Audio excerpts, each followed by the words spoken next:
suis contente de vous accueillir pour notre cycle de l'année. Sachant que chaque année, je fais un cycle que nous appelons Jeudi Philo, les jeudis après-midi.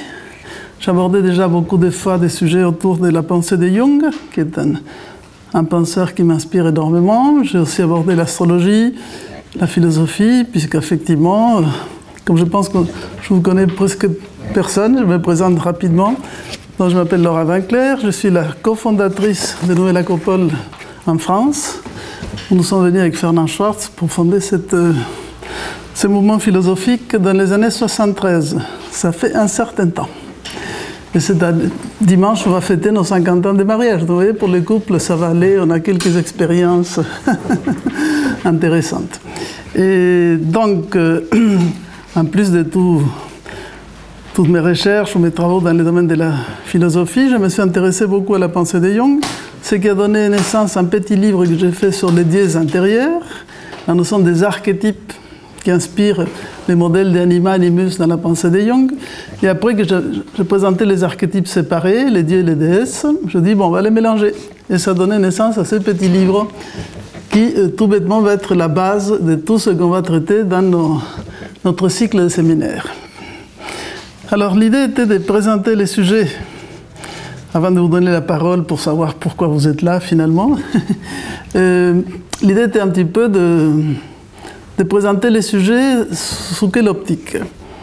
La première justement, de comprendre jusqu'à quel point ce thème du couple aujourd'hui nous interpelle, parce qu'on se rend compte que c'est pas si facile que ça de faire des couples au moins qui durent. Des couples qui ne durent pas, ça on est des grands experts. Et il est évident qu'on a vécu, on est en train de vivre une immense révolution dans tout ce qui concerne les relations humaines. Et cette relation d'intimité, de proximité, nous coûte beaucoup. Et va au-delà, en fait, de l'expérience simplement du couple, disons, dans le sens qu'on entend classiquement. Parce qu'au-delà du travail avec les couples apparaît toute notre relation avec l'autre. Et on se rend compte jusqu'à quel point, effectivement, nous sommes en permanence en train d'être, nous, en rapport avec. Et ce rapport et cette relation ne va pas de soi. Je ne sais pas si c'est clair. Et comme aujourd'hui, à l'école, nous apprend plein de choses, mais pas forcément ce qu'est l'être humain et comment il fonctionne, et qu'est-ce qui lui permettrait de s'accomplir en tant qu'humain, eh bien, c'est un peu la mission qui s'est donnée notre école de philosophie, Nouvelle Acropole, de réfléchir sur ça. Juste une parenthèse, c'est un mouvement philosophique qui est dans 60 pays du monde, il y a à peu près 500 écoles qui donnent un petit peu les mêmes enseignements, pour expliquer que nous sommes assez convaincus qu'il y a une base commune à l'être humain, au-delà de toutes les différences des sexes, des cultures, des langues, etc. Et ça marche. Donc on va chercher un petit peu les fondements de l'humain. Et dans ces fondements de l'humain, apprendre à vivre la relation avec l'autre, bon, c'est quand même un bon exercice, une bonne réflexion. Donc, un peu, ça va être le fond de notre sujet de réflexion, que je vais présenter sous 3 volets, comme ils sont dans les livres. Une partie qui va expliquer les fondements biologiques de ce qu'est l'homme et la femme, parce que, comme je disais avec la personne qui est arrivée en premier, aujourd'hui, même là-dessus, il y a quelques confusions. Donc, je vous prie de m'excuser si on commence par là, cette espèce d'ABC basique. Mais dans certains cas, ce n'est pas inutile. Je ne vais pas présenter beaucoup de photos, ce ne sera pas un cours de sexualité de l'école secondaire, mais quand même, vous allez voir qu'il y a des choses qui sont intéressantes à réfléchir. Donc, déjà, pour expliquer qu'effectivement, dans ces êtres qu'on appelle des hommes et des femmes, il y a quelques différences. Et que ceci n'est pas un malheur, mais peut-être un bonheur, puisque justement de la complémentarité de ces polarités peut naître quelque chose d'autre. Que pour certains ça pose des problèmes, ça c'est une autre question. Mais la nature existe et il faut quand même l'étudier et comprendre ces lois qui sont fort intéressantes. Une fois qu'on va travailler cette base biologique que j'expliquerai aujourd'hui dans l'introduction plus biologique et ensuite sur la notion des besoins de l'autre. Parce qu'en fait, une des choses qui va apparaître de cette différenciation, c'est que beaucoup de malentendus qui apparaissent dans ces êtres qui s'aiment énormément, mais que néanmoins on a mal fou à vivre ensemble, c'est qu'on projette sur l'autre notre mode de fonctionnement. Et avec les meilleures intentions, on fait les plus grands gaffes. toute coïncidence avec des choses que vous avez déjà vécues sont tout à fait normales. Donc c'est intéressant de voir. Alors peut-être effectivement, il faut devenir bilingue, vous voyez, apprendre à parler sa langue et celle de l'autre. C'est qui est déjà pas mal dans ce monde si complexe, avoir moins de langues, c'est pas mal. Et ensuite, on va étudier plus les domaines plus psychologiques. Donc, on va voir là toute la question de la communication, puisque c'est une des clés des problèmes qui existent aujourd'hui, malentendus, sous-entendus, enfin, toutes sortes de choses. Donc, on va travailler un petit peu là-dessus. On va travailler sur les différents types de couples, puisque tous les couples ne sont pas pareils. Il y en a qui sont très pacifiques et gentils, et d'autres qui vivent dans les combats permanents. Et c'est ça qui fait leur ciment. Enfin, il y a toutes sortes de cas. Donc, je raconterai un petit peu quelques anecdotes. Dans le livre, j'ai cité quelques exemples qui me paraissaient intéressants. Par exemple, celui d'Ali et Gala. C'est un couple super intéressant au niveau de la fusion. C'est une sorte de couple fusionnel. Tout le monde sait qui est Dali. Ouais. Ali, ça va attendre. Oui, c'est ça. Oui. C'est pas un footballeur, c'est un super peintre surréaliste du XXe siècle qui avait une épouse qui était pour lui la muse inspiratrice, Gala. Donc c'était avec cette exubérance qui lui était propre, donc c'est intéressant de voir. Enfin, il y a d'autres cas, mais bon, c'est pour dire que c'est intéressant d'observer un petit peu dans cette nature humaine toutes les variantes que cela peut prendre. Et ensuite, en réalité, la partie qui est en fait le fond de la question, mais oui, je vous fais attendre parce qu'on arrive un petit peu plus tard là-dessus, c'est étudier toute la dimension symbolique et philosophique. Alors par rapport à la dimension symbolique, c'est là où va rentrer Jung de plein pied, parce que l'explication qu'il donne sur la notion de anima animus, est-ce que ces termes de Jung vous disent quelque chose? Anima animus, enchanté? Bon, je l'expliquerai plus.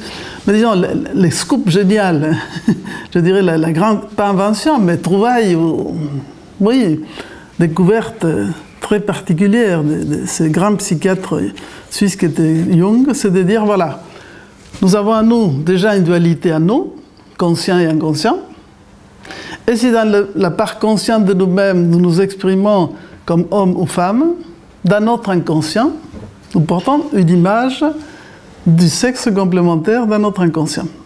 Donc, la part féminine dans l'homme est ce qu'il va appeler l'anima, donc c'est sa contrepartie féminine, celle qui va chercher, comment dirais-je, le coup de foudre. Ah, pourquoi cette fille et pas une autre, etc. C'est qu'il voit dans cette personne quelque chose qui lui parle de ce qui est son image de la féminité au plus profond de lui. Et de la même manière, la femme porte en elle cette image du masculin qui sera l'animus. Donc elle va aussi chercher dans les garçons des choses qui vont correspondre à ça. Bon, c'est très subtil comme histoire, mais c'est intéressant puisque ça commence à résoudre une partie du problème. Sommes-nous des filles, des garçons? Qu'est-ce qui est plus important? Qui est meilleur que l'autre? Ouais. Dans cette mentalité un peu dualiste, où on passe son temps à s'arracher les cheveux, ou l'égalitarisme absolu, au fond, il y a une quête dans la grande confusion et la recherche actuelle d'essayer de clarifier comment nous pouvons concilier à nous, essentiellement, et ça j'expliquais de nouveau dans la conférence, les rapports entre l'éros et le logos, c'est-à-dire la raison et les sentiments. Vieille histoire, si vous avez lu les célèbres romans de Jane Austen, Raison et sentiments, orgueil et préjugés, toute l'époque victorienne où il y avait tous cette espèce de conflit associé aussi à oui, effectivement, des éléments de classe, enfin très historiques, mais quand même, au fond, la question était comment gérer l'aspect du sentiment et l'aspect de la raison, de la pensée. Et chacun de nous a droit aux deux choses, mais de manière plus subtile que ce qui apparaît. Et je finis par la partie mythologique, parce que c'est intéressant de voir, à travers l'Orient et l'Occident, comment on a présenté cette question des premiers humains. Dans la Bible, bien sûr, Adam et Ève et tout ce qui en découle, y compris la pauvre place de la femme qui apparaît comme l'horrible pécheresse de l'histoire. Mais si vous allez en Orient, vous allez trouver d'autres visions de la question, dont en Chine, n'est-ce pas, qui ont ce sens de la plasticité des énergies qui gouvernent l'univers avec les yin et les yang, donc la complémentarité parfaite entre les pôles récepteurs, les pôles émetteurs, etc. Et aussi les mythes les plus célèbres dans les livres de Platon, qui est les banquets, dans lesquels il est question des androgynes des premiers temps. Enfin, je ne veux pas tout dévoiler, mais l'idée, c'est justement que l'humanité aurait été au départ composée des êtres qui étaient sphériques et qui portaient en eux, en réalité, les deux sexes. Mais comme on était un peu orgueilleux, on faisait plein de bêtises, Zeus s'est fâché, et il a coupé cet être un peu trop fier, hein, qui débordait ses capacités, disons, ses prérogatives officielles, si je peux dire, et il a décidé de les couper en deux. Et depuis, eh bien, chacun cherche son érudition, enfin, cette partie manquante. Donc voilà, donc ça va être intéressant de voir, vous voyez, qu'il y a plusieurs clés. La nature nous explique certaines choses, comment on fonctionne dans une clé psychologique, et comment l'humanité, au niveau d'une vision plus métaphysique, essayer de transposer ces lois de la nature en tant que principe. Voilà, donc c'est un petit voyage. D'une certaine manière, les sujets du couple aujourd'hui, dans toutes les revues, magazines féminines et tout le tralala, et tous les livres de psychologie, développement personnel, vous allez trouver 40 millions et demi d'ouvrages sur la question, dont je ne pense pas avoir une originalité absolue à traiter le sujet. Mais peut-être l'originalité est de les présenter avec un regard un peu plus philosophique, mais qui essaye de rassembler tous ces éléments et donner, oui, comme disait la dame au début, un peu d'éducation qui serait utile, je crois, surtout pour les nouvelles générations, où il y a un petit peu de confusion sur la question. Alors évidemment, je vais expliquer des choses, ensuite on va donner un temps pour les échanges. Hein. C'est clair? Voilà, ça c'est l'idée. Donc, vous tombez dans les b.a.-ba. Aujourd'hui, on va expliquer un petit peu les fondements. Alors déjà, un petit mot en introduction. En fait, ce n'est pas exactement sur l'aspect biologique en soi, mais disons par rapport au thème des couples. Ce qui est intéressant de savoir, c'est qu'en France, en 1970, il y avait 400 000 mariages. En 2014, 241 000. Et aujourd'hui, en 2021, 214 000. Mais en total, on reste toujours dans 400 000 unions. Donc on est à peu près dans le même chiffre. On est passé des mariages opaques, etc. Et d'autres formes, disons, d'alliances. Et voilà. Donc l'union s'est faite avec différentes personnes. C'est un peu la nouveauté des nouveaux couples et autres, c'est qu'on a ce qu'on appelle le nomadisme conjugal, toutes les recombinaisons familiales que vous connaissez. La moitié des mariages finissent par des séparations. Et en fait, on a une volonté de vivre heureux à deux, mais on est préparé à se séparer si l'union ne fonctionne pas. Évidemment, ce qui s'est passé, c'est que par rapport à un certain carcan sociologique et culturel, disons, du fin du 19e, début du 20e siècle, dans la culture occidentale européenne, parce qu'évidemment, on ne parle que de ça.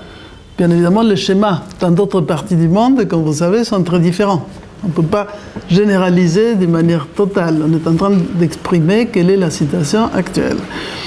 Mais on constate effectivement qu'il y a de fortes attentes, à la fois d'épanouissement sexuel et de liberté individuelle. La différence, c'est qu'avec une progressive libération, il faut le reconnaître, de la femme, on est arrivé, et plus d'égalité au niveau professionnel et autres, au fait qu'il y a moins de dépendance. Donc, comme il y a moins de dépendance sociale, la relation doit devenir, disons, plus réelle, plus authentique. Donc, ça demande, il y a plus d'exigences. Et en partie, ça explique un petit peu le fait qu'on passe de quelque chose de purement social à quelque chose qui doit être davantage choisi. Après, il y aurait d'autres considérations à avoir, mais on les traitera ultérieurement.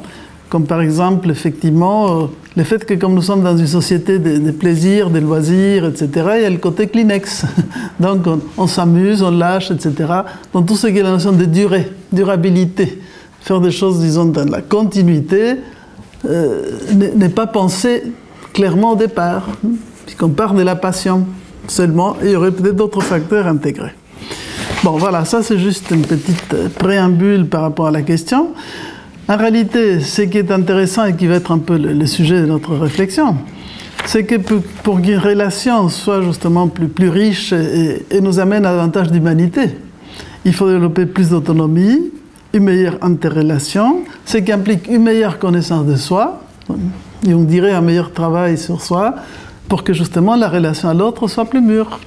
Donc toute la question est là, j'expliquerai ça dans d'autres ateliers, de passer d'une relation purement émotionnelle, disons, purement sexuelle, à quelque chose qui soit plus humain, qui ajoute une dimension, disons, plus de distanciation. Donc, il y a plus de courtoisie et plus de classe, entre guillemets, que l'image cliché de préhistorien, du gars qui venait avec son pompe, son bâton et traînait la fille dans la grotte. Non, peut-être il y a d'autres modes un peu plus délicats. En tout cas, il s'agit des êtres entiers qui s'unissent et s'enrichissent en donnant le meilleur d'eux-mêmes. Ça serait l'objectif, entre guillemets, d'un couple qui réussit. Donc chacun s'épanouit et ensemble, ça donne quelque chose de beau. Par rapport à cet aspect de l'homme et la femme en chair et os, qui était donc la première partie, où j'explique un petit peu comment il fonctionne au niveau biologique, Jean Guiton, qui était un philosophe, disait « La sexualité est une collaboratrice de l'amour ». Alors il faut comprendre déjà, pour commencer, pour ça je disais que la première partie, j'ai mis quelques petits sous-titres.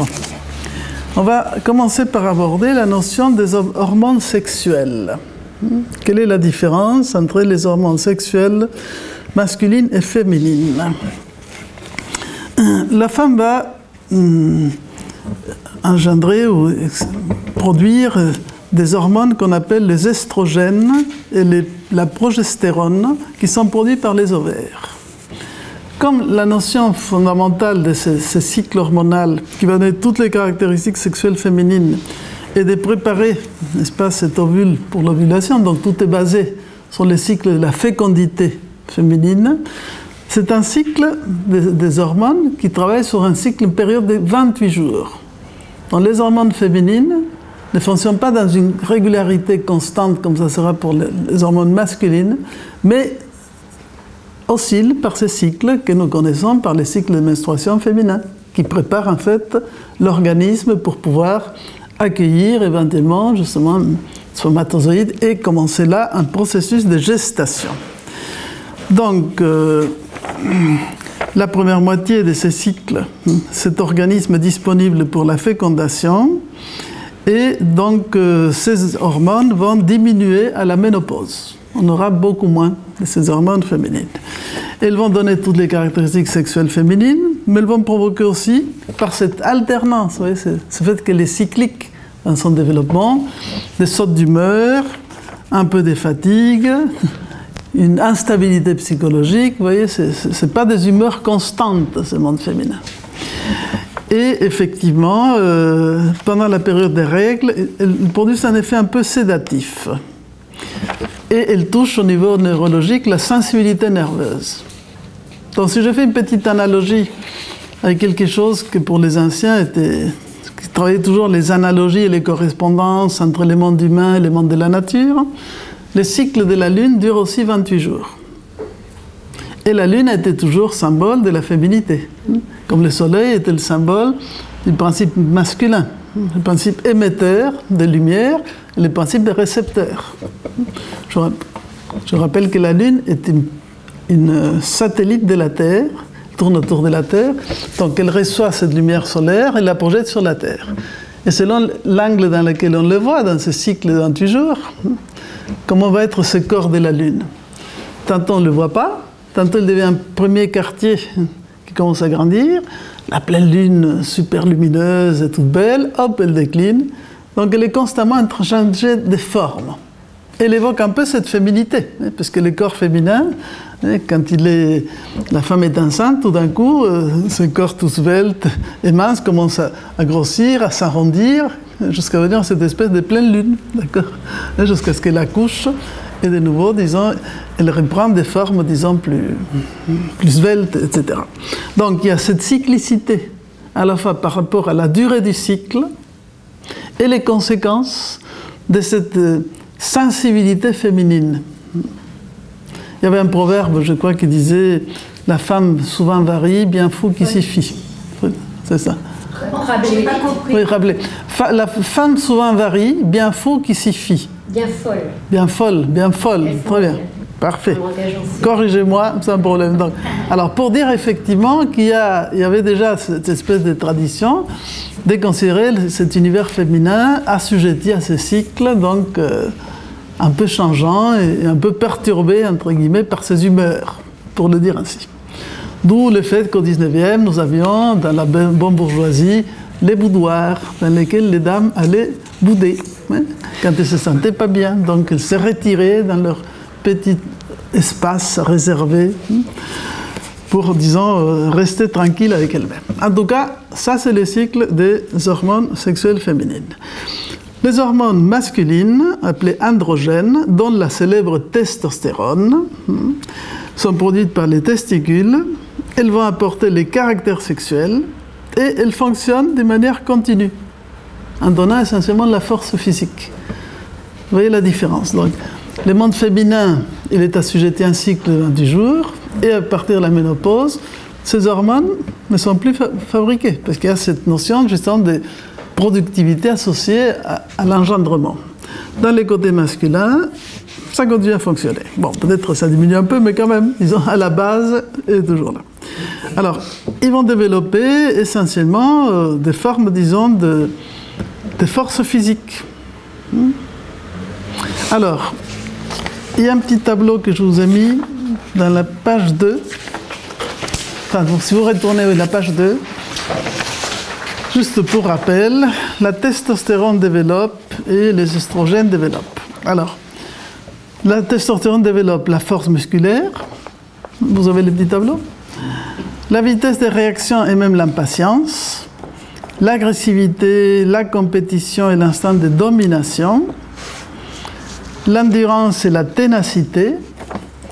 La cicatrisation des blessures, la barbe et la calvitie. Les côtés droits du corps, le lancer de précision, l'orientation dans l'espace, ça c'est intéressant, l'orientation dans l'espace, les goûts pour l'aventure, les expériences nouvelles et le risque, l'attrait pour une femelle jeune à protéger, susceptible d'engendrer. C'est pragmatique, la nature ne se pose pas trop de questions. Il faut, comment dirais-je, la survie de l'espèce. Donc elle est programmée comme ceci. Ça va? Si nous prenons les estrogènes, ils développent l'odorat, jusqu'à 100 fois plus à certaines périodes. Les femmes sont très sensibles à l'odorat, d'où les goûts des parfums assez intenses. La graisse, parce qu'effectivement, il faut protéger une réserve pour les bébés. La mémoire verbale et la vision des prés.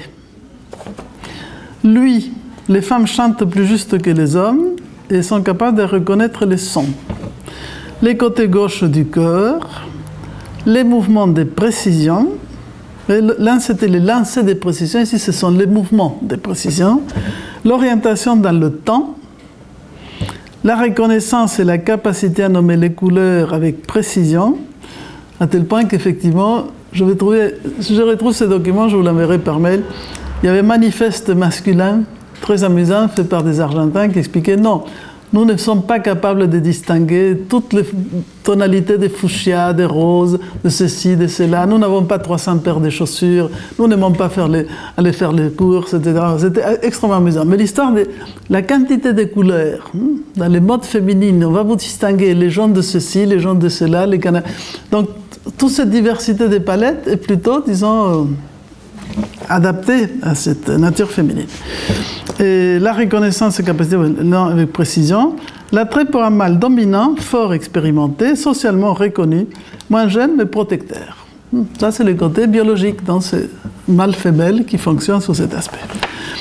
Voilà, donc nous avons déjà là quelques caractéristiques qui vont, disons, se manifester tout à fait naturellement pour favoriser cette différenciation de l'organisme. Et ceci va nous amener à un petit point que je voulais aussi clarifier, qui est justement quelle relation il y aura entre ces hormones masculines et féminines face au stress, le stress. Parce que c'est là où on va constater qu'il y a quand même des différences de fonctionnement assez significatives.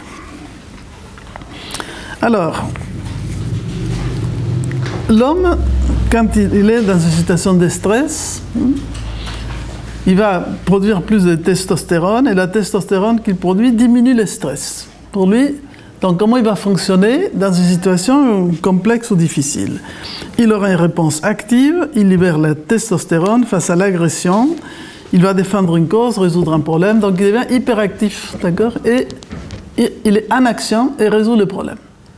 D'accord? C'est ça son fonctionnement. Et ça diminue son stress. La femme a aussi une part de testostérone, bien qu'elle est bien moindre que celle de l'homme. D'accord? Elle a beaucoup moins de testostérone, mais elle a un peu. Et avec l'âge, elle augmente. Donc, si la situation de stress, la testostérone augmente chez la femme, ça développe la compétitivité, elle devient plus agressive et impulsive, donc son stress augmente. Et la testostérone ne produit pas les mêmes effets chez l'homme que chez la femme. Parce qu'il va se mélanger un certain nombre, disons, de choses qui vont passer par la tête. Donc, au lieu de résoudre les problèmes, elle devient peut-être plus hystérique, plus active, mais disons, pas forcément plus efficace. D'accord? Ça, c'est l'augmentation de la testostérone. Alors, comment la femme va résoudre les thèmes du stress? Et là, c'est un point très important, puisque ça fait partie de ces deux langages qu'il faut apprendre. Elle va avoir plutôt une réponse passive. Donc, elle aura besoin de sécréter de l'ocytocine. L'ocytocine, qu'on appelle aussi l'hormone du bonheur, de l'amour, etc. Donc, en réalité, elle a besoin de l'aide. Elle va surmonter le stress en se sentant dans une situation sécurisante, voilà, un environnement qui donne l'impression, voilà, on est un peu protégé, rassurante, elle sent de l'entraide, du soutien, de l'attention et du soin. Dès qu'elle sent que, bon, elle va être accompagnée dans l'épreuve, d'accord, dans la difficulté, le stress diminue. Ça ne veut pas dire que les autres vont tout faire pour la personne, je ne sais pas si vous comprenez. Elle doit être active, mais elle sera active à l'intérieur d'un cadre qui sécurise parce qu'elle sent quand même que cet environnement est protecteur. Vous voyez, c'est très différent le fonctionnement de l'ocytocine que le fonctionnement, disons, de la testostérone. À tel point, bon, il y a des exemples. Il y avait quelqu'un qui avait écrit un livre, Les hommes viennent de Mars et la femme de Vénus, qui évidemment était très décrié par tous ceux qui considèrent que tout ça, ce sont des stéréotypes, mais je pense qu'il n'est pas du tout incorrect et injuste. Et effectivement, il explique qu'effectivement, que dans les cycles masculins, dans l'action, on a du stress, on agit. Une fois qu'on a fini d'agir, l'homme se vide complètement et se retire dans sa grotte, il disait. Donc, il a besoin de se reposer, d'être devant la télé, à regarder sans regarder. Vous comprenez? Je ne sais pas, aller foot, n'importe quoi, aller pêcher, vous voyez? Une espèce de grand vide. À tel point qu'il y avait un sketch américain génial d'un gars qui jouait le mental masculin féminin. Et donc l'homme, il a en fait un mental vide. Et tout d'un coup, il a une boîte toute vide. Et la fille arrive, elle dit, mais à quoi tu penses? Qu'est-ce que tu as là? Elle voudrait lui mettre des petites fleurs, des tas de choses. Non, lui, il a besoin que ce soit vide. Vous comprenez? Les grands vides. Donc il faut le laisser. Parce qu'à ce moment-là, il est en train de recharger les batteries. Vous comprenez? Donc il se remet en place. Donc il est dans un binôme action-repos, action-repos. Et quand il y a besoin de ce silence, il faut le respecter. Ce n'est pas le moment de tchatcher beaucoup. Par contre, la femme, pour décharger son stress, elle va raconter aux copines tout ce qu'elle a fait à la journée. Et tous les problèmes, blablabla, blou. Il y a quelqu'un qui a fait une étude. Dans une journée, un homme peut parler 10 000 mots et la femme va parler 60 000. Enfin, peut-être la proportion que je donne n'est pas exacte, mais c'est ça qui est incroyable. Je me rappelle, quand j'allais visiter ma mère en Argentine, j'étais toujours époustouflé de voir, on faisait des choses, et ensuite elle appelait sa copine, et lui racontait tout ce qu'on avait fait, blablabla, une espèce de perroquet adorable, disant, mais, je me disais, mais pourquoi elle a besoin de nous raconter comme ça? La femme faisant ça, elle recharge l'ocytocine, vous voyez? C'était un peu se réunir autour d'une tasse de thé, échanger. C'est quelque chose de tout à fait naturel qui recharge les batteries. Parce qu'elle est dans la notion don, donner, recevoir. C'est don et contre-don. Et l'homme est action-repos. Vous comprenez? Est-ce qu'il y a une chose qui est mieux que l'autre? On ne va pas juger. Ce sont des modes de fonctionnement un tout petit peu différents qui sont gérés par ces domaines un petit peu hormonaux. Donc, comme on a dit, l'homme affronte le stress avec plus de testostérone. Il va régler ses problèmes, réparer des objets, réparer une voiture. Il a besoin, lui, de se sentir compétent et puissant. Voilà, j'ai vaincu un dragon, j'ai vaincu un obstacle, je suis quelqu'un de bien. Ok? C'est pas trop de discours, hein, c'est l'action qui est importante. Donc, le cycle action-repos, après le vide, et on reprend. Et comme on a dit, le monde féminin affronte le stress avec l'ocytocine. Elle partage des sentiments, des idées, elle sent le soutien d'autrui, dans ce circuit d'aide, soutien, donner, recevoir, qui va être la base du bien-être féminin et permet de surmonter les tensions quotidiennes. Et justement, dans ce film assez amusant, il expliquait qu'une partie des malentendus vient quand la fille raconte ce qu'elle a fait ou le problème qu'elle a. Et le garçon, qui réagit un garçon, va lui donner une réponse. Mais elle ne veut pas qu'on lui arrange ses problèmes. Elle sait tout à fait comment elle doit le faire. Ce qu'elle veut, c'est qu'on l'écoute. Et les garçons, ce qu'il veut, c'est qu'on le laisse tranquille, qu'on ne lui pose pas de questions, qu'on le laisse rentrer dans sa grotte et rester silencieux tant qu'il recharge ses batteries. Vous comprenez? C'est là où commencent ces petites frictions tout à fait inutiles parce qu'on ne comprend pas, comme je disais au départ, les langages de l'un et de l'autre. Donc un peu l'idée des besoins de l'un et de l'autre. Le thème des besoins, je les traiterai dans le deuxième circuit, le deuxième atelier. En tout cas, les deux produisent les deux hormones, mais l'homme produit 30 fois plus de testostérone que la femme. Et pour nous donner une petite idée de la différence des rapports.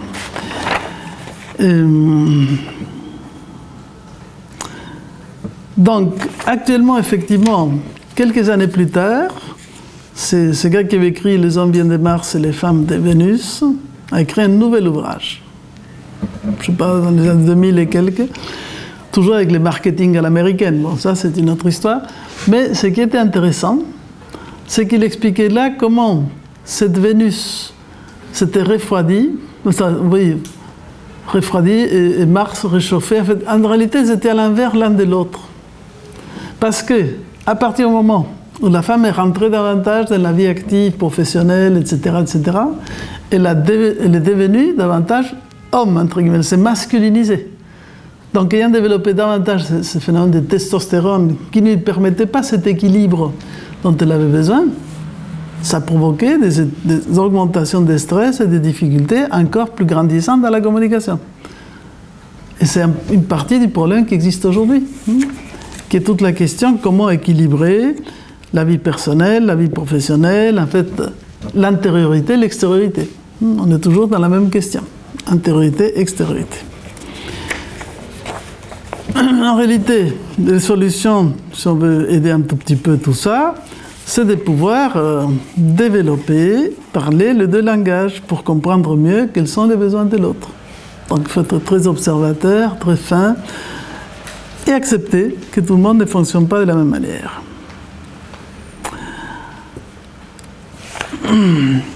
Donc, je récapitule ça. Donc, il y a une prise de décision, on règle les problèmes, on travaille action-repos, donc ça c'est le pôle masculin.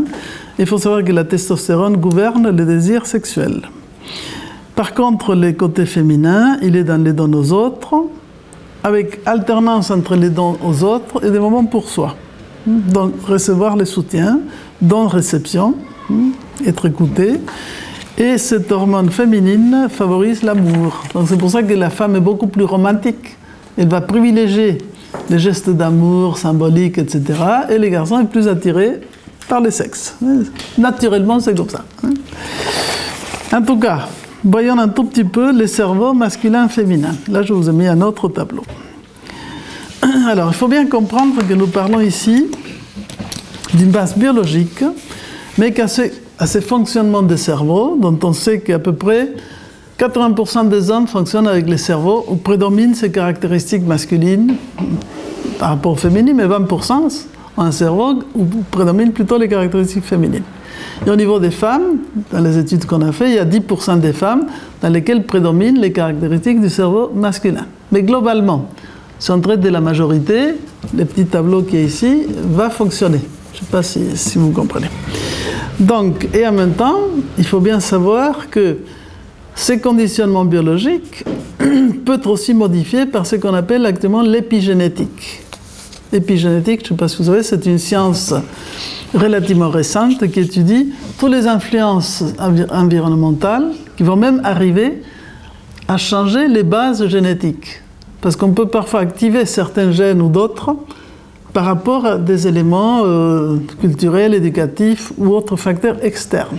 Donc on s'est rendu compte que c'était beaucoup plus mobile l'influence de cet environnement sur chacun des êtres humains. Ça c'est un point important puisque ça rend les choses un peu plus plastiques. Mais bon, il y a quand même une base. Donc, ça nous donne un petit peu la richesse de cette complémentarité.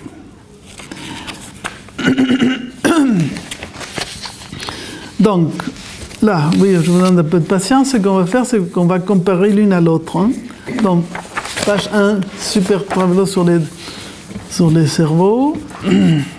Après, il n'y a plus trop de tableaux, ne vous inquiétez pas. Donc, les femmes. Alors, vous savez que, en fait, le cerveau est divisé en deux hémisphères ou deux hémicycles.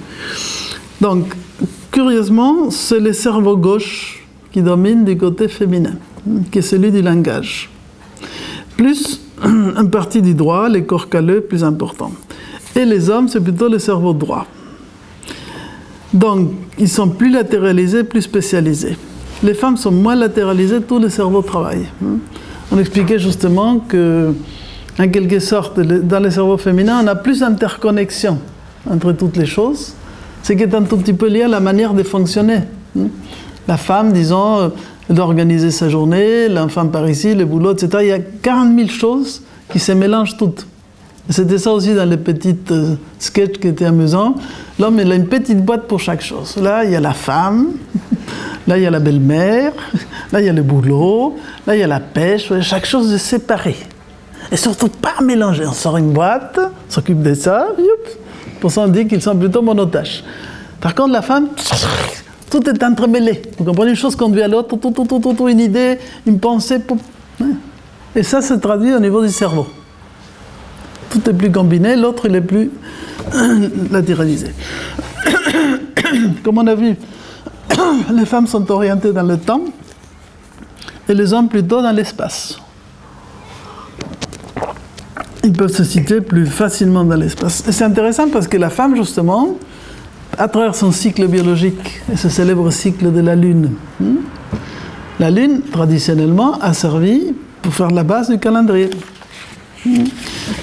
Il y a encore quelques civilisations et quelques religions qui se basent sur les cycles lunaires.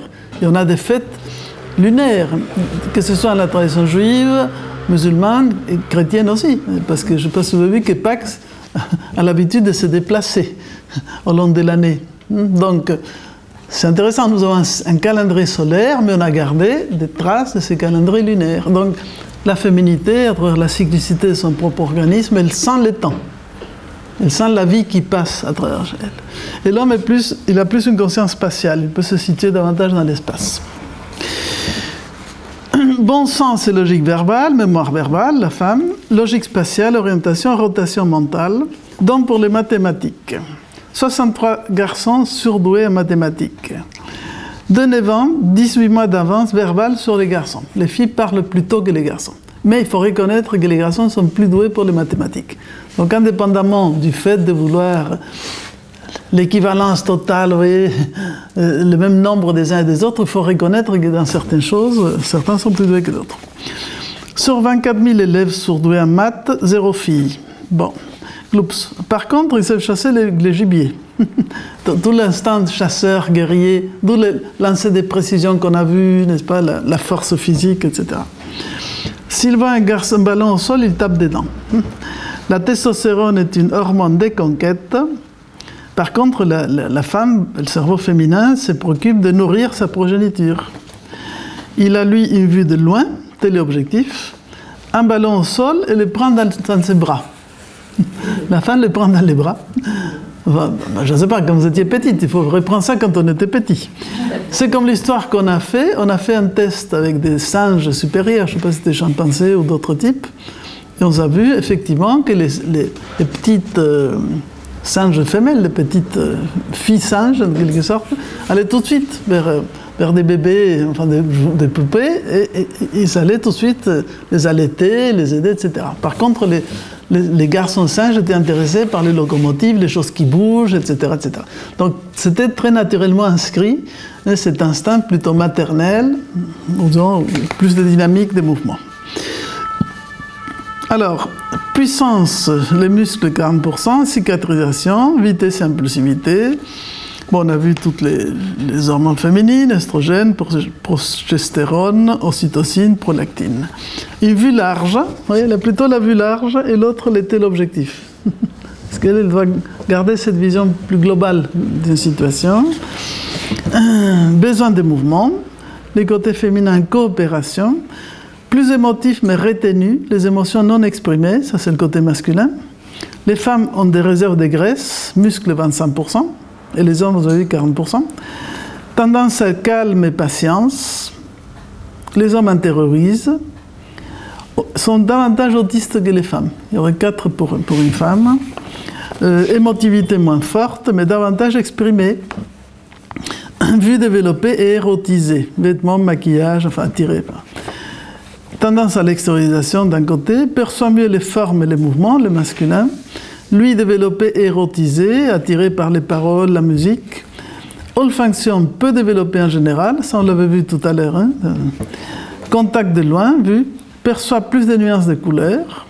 L'homme s'oriente, il trouve le nord sans repère. Ah, ça c'est intéressant, on pourrait faire un test. Olfaction, jusqu'à 100 fois de plus. Pas mal, hein, cette capacité de sentir. Donc vision et olfaction, beaucoup plus fort pour le monde féminin.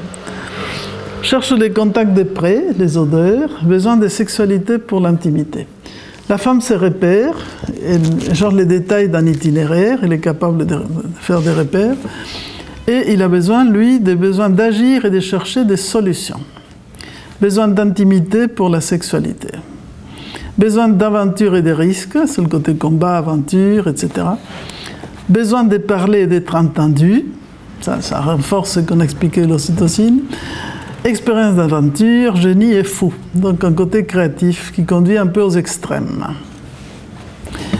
Besoin de sécurité, d'être couvé. Équilibre et stabilité de la race, donc principe de conservation de l'espèce en quelque sorte. Alors il faut savoir que des gauchers, il y a 10%, 90% d'énurétiques. Alors là, autant pour moi, je ne me rappelle plus ce que c'était les énurétiques. La prochaine, je vous dirai. Bon, gaucher, 4%, 90% des boulimiques. Donc les femmes ont tendance à la boulimie. Besoin de manger beaucoup, etc. Moins de tentatives, plus de suicides réussis. Les filles font plus de tentatives peu réussies. Les garçons sont plus efficaces. Hein, s'ils les font, en général, ça marche mieux. Bon, en termes de chromosomes X, c'est les plus grands de tous. C'est-à-dire les chromosomes féminins qui distinguent les féminins du masculin. À la conception, pardon, et les chromosomes Y, c'est les plus petits de tous. Alors c'est amusant. La fille, vous voyez, il y a quelque chose de costaud. À 20 ans, il y a 85% d'hommes pour 100 femmes. À 80 ans, 58 hommes pour 100 femmes. Vous voyez, quand même, comment dirais-je, les femmes ont tendance à avoir une longévité plus importante.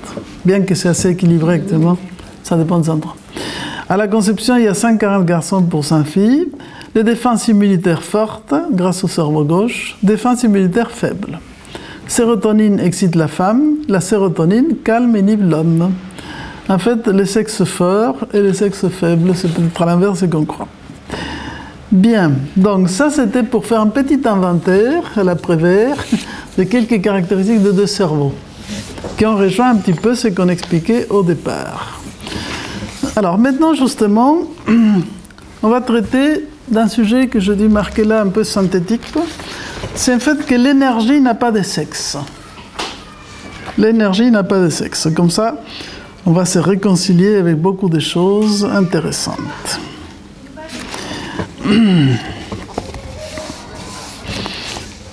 Et on va commencer justement par cette question.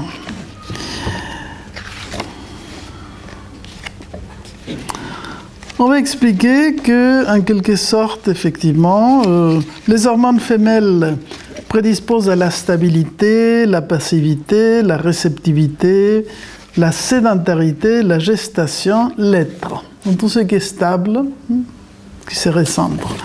Les hormones mâles prédisposent à l'instabilité, l'activité, les raisonnements, la logique, le nomadisme, l'extériorisation, le paraître. Mais l'on constate que les hommes et les femmes ont des qualités de ces deux types, heureusement. Un mâle pur ne pourrait pas exister, explosant continuellement en agressivité et colère. Une femelle pure serait une énorme larve indifférenciée, machine à reproduire comme la reine des fourmis. Vous voyez, on ne peut pas voir les extrêmes. Pour que le mâle devienne un homme et la femelle une femme, il faut qu'il possède quelque chose d'autre. Et en effet, chacun possède en soi des caractéristiques et des hormones de l'autre sexe. Ça va répondre, c'est le prélude de la réponse. On confond femme avec faiblesse et homme avec agressivité parce que la plupart des féminités et des masculinités sont abîmées ou déformées. Donc mal gérées, donc ça mène à ces extrêmes. En suivant le psychologue Pierre Daco, ça c'est quelqu'un d'un peu ancien dans la psychologie, qui a écrit un livre assez célèbre, enfin, à l'époque connu, qui s'appelait « Comprendre les femmes », dans les années 87. On va apporter un nouvel éclairage à cette interaction à la lumière des recherches des psychanalystes comme Freud, Jung, qui ont prouvé que l'homme est mâle et femelle à la fois, et la femme femelle et mâle à la fois. Donc là, on va expliquer effectivement que l'énergie n'a pas de sexe. Mais néanmoins, il y a une nuance et un passage par différents états dans l'utilisation de cette énergie. Et c'est ça qu'on va qualifier du pôle de féminité et de masculinité. Mais sans se référer seulement à homme ou femme. Vous comprenez? On va distinguer les principes. Chaque être humain possède une quantité d'énergie qu'il doit gérer de la meilleure manière. C'est normal. Cette énergie peut être retenue. Par exemple, on inspire. Dans la respiration, on inspire, on retient l'énergie. Et en Orient, on va la mettre dans le ventre, dans le centre d'en bas, qui est le hara. Donc on stabilise. Là, on retient, on intériorise l'énergie. C'est l'inspire. Et au moment de l'expire, on l'extériorise. Donc dans les souffles et la respiration, nous avons les deux phases, intériorisation, extériorisation. Ça, c'est facile à comprendre, on peut l'expérimenter. Et ce cycle se complète par cette recharge d'énergie. Par rapport à l'énergie, la féminité et la masculinité sont les deux phases du processus de l'énergie, présentes autant chez l'homme que chez la femme. La féminité correspond à la passivité, qui est un état de repos, d'attente, de tension progressive et harmonieuse, où l'on accumule l'énergie en vue d'un mouvement lors de son activation. Donc d'abord, on doit intégrer l'énergie, l'intérioriser, l'accumuler. C'est comme une sorte d'accumulateur. Quand la femme est en train de préparer le petit fœtus dans la phase de gestation, qu'est-ce qu'elle fait? Elle est en train d'accumuler, elle porte toute cette énergie et toute une vie qui se développe à l'intérieur de son corps. Jusqu'au moment qu'on appelle de la délivrance, dans lequel il faut extérioriser cette énergie.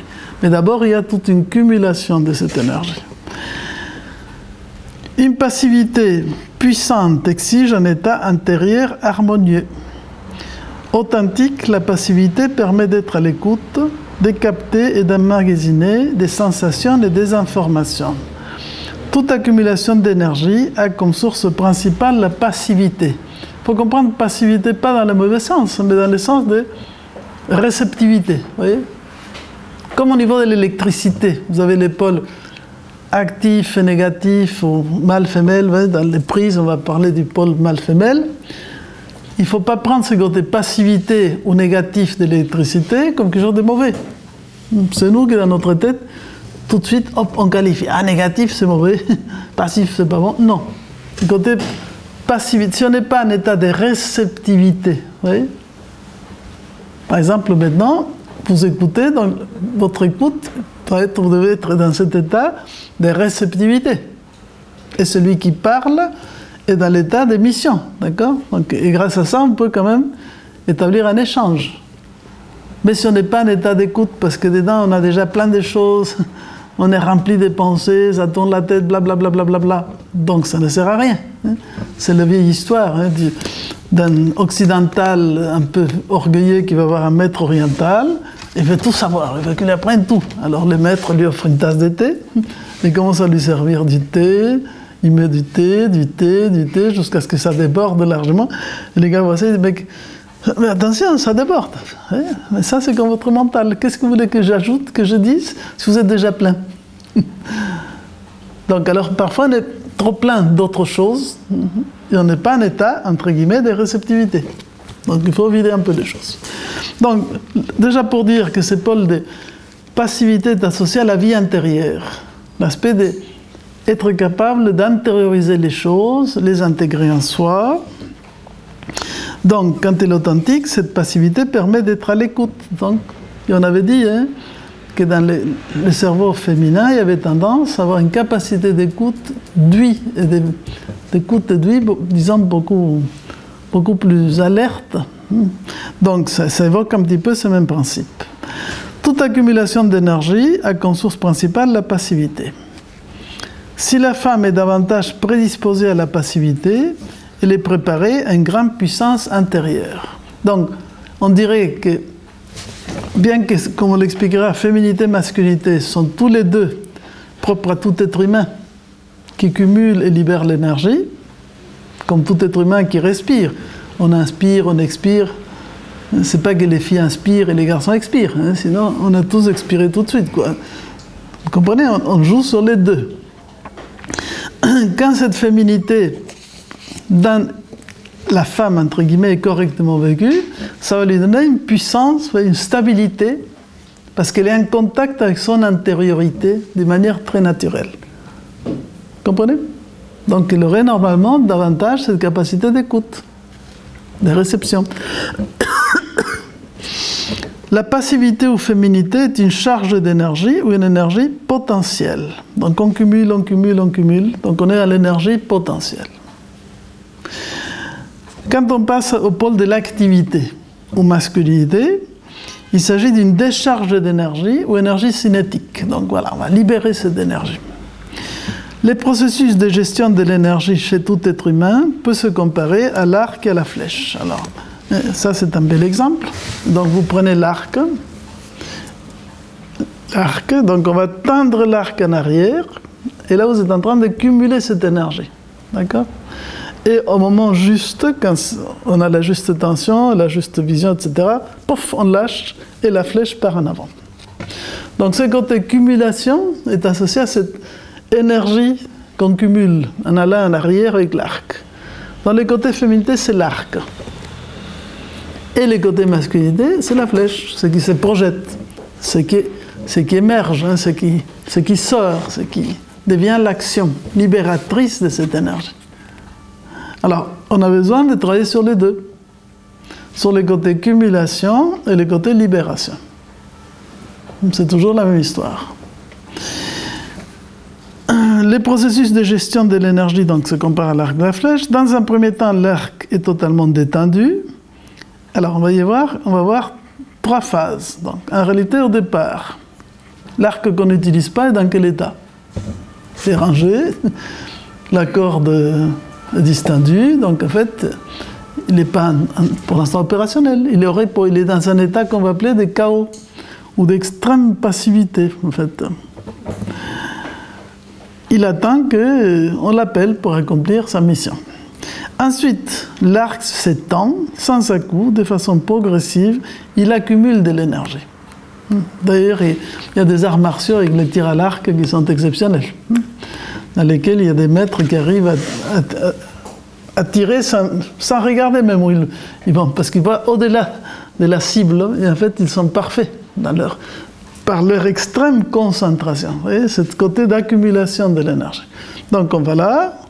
D'abord, elle était passive, enfin, elle n'était pas passive, elle était inerte, un état qu'on va appeler des chaos.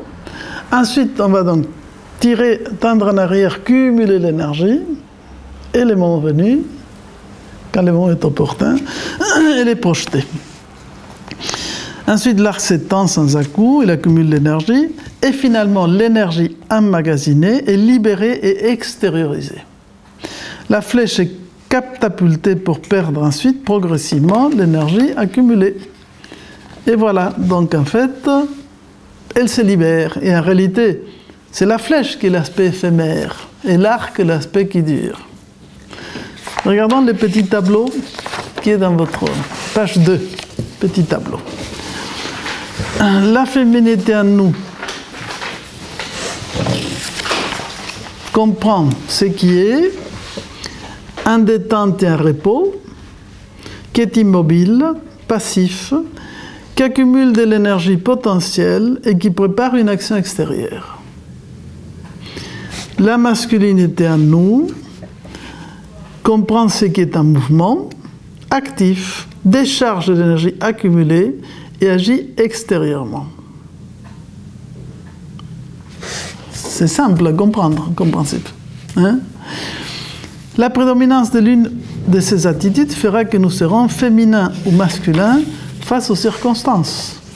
Donc, en chacun de nous, peut y avoir des moments dans lesquels nous devons nous relier à cette féminité, qui est cette capacité de cumuler, engranger l'énergie. Donc, être dans le silence, l'intériorité, oui. C'est se relier, en fait, au plus profond de soi, dans ce sens-là. Et une fois que cet état des choses est correctement fait, si notre finalité est claire, on peut libérer l'action juste. Et là, on se connecte à la masculinité. Comprenez? Donc, chaque personne doit pouvoir gérer sa féminité et sa masculinité. Donc ça, c'est indépendamment du fait d'être homme ou femme. Intéressant. Qu'est-ce qui se passe un petit peu aujourd'hui? Enfin, je vais finir d'expliquer ça et après on passe. Donc, tout au long de la journée, nous agissons en activant l'un de ces pôles. Mais on ne peut pas déclencher les deux attitudes en même temps. C'est là où ça provoque un coup de circuit. Je bouge pas, je rentre, je sors. On ne peut pas être passif et actif, on ne peut pas accumuler et décharger l'énergie en même temps. Bon, peut-être si on est dans une autre dimension d'absolu, etc., de ces grandes divinités primordiales, ça ne doit pas leur poser de problème, mais nous, dans notre petite et modeste incarnation des êtres qui sont dans l'espace-temps, nous sommes obligés de décliner les choses en temps. Un premier temps, un deuxième temps, un troisième temps. Et pas dans la simultanéité. Quand on sera Shiva, ça sera un peu différent, mais pour l'instant, ce n'est pas le cas. Donc, l'attitude féminine nous permet d'être en attente, de prendre du temps, de réfléchir, d'être à l'écoute de son ressenti, d'accumuler des sensations, sentiments, intuitions et informations grâce à la réceptivité. Donc vous comprenez, pour bien préparer une action, il ne faut pas négliger ce temps, cet espace-temps de l'antériorité. Donc c'est pour dire que même si on a ces deux facultés, c'est pas dit, c'est pas évident qu'on les utilise. On peut être justement un fan, entre guillemets, de l'hyperactivité. Donc il y a des tas de gens qui s'arrêtent très peu dans la station féminité. Ils sont tout le temps en train de lancer des flèches à droite et à gauche, comme si c'était la lutte de Sioux contre je ne sais pas qui. C'est pas un fantôme, mais ça serait un petit peu ce que certains adultes font. Donc, on passe d'une action à l'autre en imaginant que grâce à ça, on va calmer ces tensions. Non, pas intéressant. L'attitude masculine nous permet d'être en mouvement, de raisonner et d'agir extérieurement, de mettre en œuvre un travail dont l'inspiration s'est préparée dans la première étape. Donc, il y a une inspiration, dans tous les sens du terme, inspiration. Je prends une inspiration, et en même temps, je prends une inspiration, je m'inspire. Je recueille les choses. Tout acteur, tout créateur doit travailler d'abord cette phase, entre guillemets, qui est une phase de gestation à l'intérieur de soi. Je vais l'expliquer tout à l'heure, l'idée d'une création. Et c'est seulement après qu'on se projette. Le pôle féminin associé à l'arc est pratiquement invulnérable par rapport au pôle masculin associé à la flèche. Ça revient à l'histoire du fort et faible. qu'est-ce qui se passe avec l'arc? Lui, il reste toujours. Enfin, on l'étend, on le détend. Mais par contre, la flèche qui va se percuter contre l'objectif, capote, finish. Donc, qui est éphémère? L'arc ou la flèche? Qui est plus vulnérable? C'est la flèche. Celle qui est confrontée, n'est-ce pas, justement, cette rencontre un peu plus forte et brutale avec la réalité. Voilà, c'est la flèche qui est éphémère et l'arc qui est durable.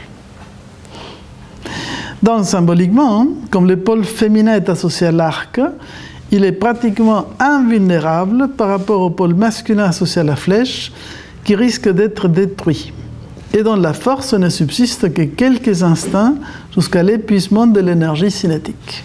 Donc il était extrêmement puissant, mais court. Bref, c'est ce qui arrive effectivement. Les garçons peuvent être très forts, faire un effort très puissant, mais brefement, après épuisement. Le pôle féminin est donc stable, invulnérable, lié à la durée. Le pôle masculin instable, vulnérable, associé à l'instant. Donc on a aussi le jeu durée-instant. Ce qui dure et ce qui passe. Et le temps se joue entre la durée et l'instant. Une femme équilibrée montrera une prédominance d'attitude féminine. Elle retient davantage son énergie. Elle est prédisposée à la réceptivité, à l'intériorité, plus fréquemment qu'à l'extériorisation. Disons, la femme sera plus, entre guillemets, sympathie, vous voyez, naturelle, avec l'attitude de la féminité. Elle sera plus à l'aise avec la féminité, avec l'intériorisation. Et l'homme sera plus à l'aise, un homme équilibré, extériorise davantage son énergie. Cette attitude masculine dépasse les attitudes féminines. Donc, il va plus vers l'action que vers l'intériorisation. Mais on revient au fait que les deux sont nécessaires quand même pour agir. Vous voyez, chacun a un avantage particulier, mais l'épreuve consiste à travailler sur les deux, pas seulement sur un. Donc pour la femme, en quoi va consister l'effort? Dans le fait de ne pas rester dans la passivité, mais hop, avoir le courage de sortir, vous voyez, de passer à l'action. Et pour les garçons, ce sera de sortir de la tentation d'être que dans l'action et prendre le temps de s'arrêter pour réfléchir. Donc, il y a du travail pour tout le monde, c'est ça que veut dire l'histoire. Donc, ne vous inquiétez pas, pas de jaloux, du boulot pour tout le monde. Alors, justement, quand on va créer quelque chose, le rôle de la féminité et masculinité dans la création. Là, je vous fais un petit triangle qu'on va voir un tout petit peu. Donc, si la féminité est une puissance, elle représente l'accumulateur de la personnalité. Elle est automatiquement calme, directement branchée sur le réel. Elle est à l'écoute des choses et des êtres, elle est liée au temps. C'est très beau d'imaginer, vous voyez, ce principe de féminité, dans toute cette qualité de présence, d'être. C'est l'être. Ça me semble de l'être, on n'a pas besoin de trop expliquer des choses, elle est là. Donc c'est pour ça qu'effectivement, ce monde féminin, certains l'expliquent, n'est-ce pas, que parfois, au niveau rituel, religieux, certaines religions vont justifier que les femmes ont peut-être moins besoin d'aller au temple et autres, parce que comme elles sont porteuses de la vie en elles-mêmes, en donnant la vie, tout naturellement, elles sont associées à ces mystères, entre guillemets, de la création. Elles portent de manière immanente ce sentiment de l'être, de la vie, de la durée, de l'essentiel. Donc, elle est automatiquement calme, directement branchée sur les réels, à l'écoute des choses et des êtres, elle est liée au temps. Une femme ne saurait posséder une masculinité saine si sa féminité est abîmée. Donc, toujours la même problématique. Peut-être un des problèmes que nous rencontrons aujourd'hui, c'est que depuis un certain temps, on a négligé ce pôle de la féminité. Vous comprenez? Dans le sens de l'intériorité. On a déjà négligé par rapport au fait du rapport qui établit la civilisation occidentale avec la nature, dont ça remonte loin. Notamment quand le christianisme va, en quelque sorte, survaloriser les transcendants et négliger le matériel, la substance, etc. Donc tout ce rejet du féminin était aussi un rejet de la nature. Bon, ça nous donnerait plus de développement. Mais la problématique qui va se passer à partir de là, c'est que justement tout ce qui était être en contact avec cette écoute profonde de la nature, vous voyez, cette immanence naturelle qui va donner des médecines naturelles, un respect de la nature, se sentir proche de tous les êtres vivants. Dans ce que les anciens appelleraient une vision orphique du monde. Orphée, donc vous vous souvenez d'Orphée, ce poète qui jouait la lyre et tous les animaux s'apaisaient, toute la nature s'apaisait, parce qu'il était tellement intimement imbriqué avec cette nature que tout vibrait à l'unisson. Donc les pôles féminins de la nature, et la femme va l'incarner plus pratiquement, enfin plus naturellement, va la porter à être sensible à tout ça. Ça donnera traditionnellement ces femmes, disons, les vieilles sorcières, les vieilles sages, qui connaissaient toutes les plantes, qui apportaient les médecines naturelles. Vous voyez, il y a toujours la transmission de la grand-mère à la petite fille, de toutes ces vieilles recettes, entre guillemets, qui étaient une manière de connaître parfaitement la nature. Et curieusement, dans l'Europe, pas seulement médiévale, mais aussi à la Renaissance, il y a eu plein de sorcières qui ont été brûlées. De grands nombres. Hein. Pourquoi? Parce que justement, il y avait cette logos, le côté masculin, mais un peu artificiel, qui avait séparé, entre guillemets, cet humain de la nature, et considéré qu'ils étaient dangereux, et qu'ils étaient, je ne sais pas quoi. Mais justement, ça a provoqué une coupure vis-à-vis de cette nature, donc de cette féminité. Et petit à petit, on devient de plus en plus intellectuel, de plus en plus actif, etc. Et nous sommes dans un monde qui est tout le temps projeté vers l'extérieur. Sans parler de ce qui se passe maintenant avec les réseaux, les smartphones encore, qui font qu'il n'y a plus une imagination créative qui vient du dedans. On l'avait traité l'année dernière avec Jung et l'imagination. Parce qu'actuellement, on vous balance, on nous projette tout le temps des images et des choses. Donc nous sommes beaucoup plus conditionnés que dans d'autres temps. Tout en ayant une pseudo-impression de liberté complètement fausse, quoi, artificielle. Donc, où est notre intériorité? Parce que dès que les gens sont seuls, ils allument leur smartphone, leur truc, parce qu'ils ont peur de la solitude et de l'intériorité. Donc, dans ce sens-là, on va parler d'une féminité abîmée. Que ce soit pour les hommes ou pour les femmes. C'est une problématique générale de notre temps. Donc, il n'y a pas d'introspection. On n'apprend pas le temps d'écouter. Alors, on est dans un univers de sourds. Quand je vois quelques images de discothèques, vous direz, vraiment, c'est pas ma génération. Je me demande comment les gens peuvent supporter un truc pareil. Enfin, je m'excuse, peut-être il y a aussi des fans de discothèques, mais des gars et des filles qui sautillent comme ça, vous comprenez, où est le dialogue, l'échange, la proximité? Chacun est avec ses drogues dans sa tête, quoi, mais c'est un vide artificiel incroyable. Il n'y a pas de relation. Et ça, c'est un exemple, mais on a 36 000, on est tout le temps dehors. Donc, l'accumulation d'énergie, ne serait-ce que pour prendre le temps de vraiment comprendre les choses, réfléchir, intérioriser. La concentration et l'attention des enfants actuellement, je crois que c'est à peu près 1 minute, 2 minutes, 5 minutes. Et on dit, attention, même les tout petits de 2 mois ou 2 ans, ils commencent à être devant les bestioles et tout ça. C'est impressionnant, parce qu'on ne se rend pas compte à quel point il est en train de bousiller toute une génération de gens. Et ces gens-là, c'est ceux qui deviennent des adultes après. Donc attention, hein, parce que c'est où notre succession? Donc, il faut faire attention. Mais c'est intéressant, vous voyez, cette pôle-là, c'est à réfléchir beaucoup. Où est mon intériorité? Comment je gère ma féminité? Que je sois homme ou femme, vous comprenez? Donc, la vie intérieure est indifférenciée. Elle capte, semblable à un radar qui accumule des informations qu'il faut trier par la suite. Elle est informelle. Alors l'idée, c'est elle capte. C'est comme les os. Les os, on les met dans un récipient, elles sont informes. Elles prennent les formes du réceptacle dans lequel elles vont être. D'accord? Donc, Elle est informelle comme l'eau, peut prendre toutes les formes. Elle est une puissance stable.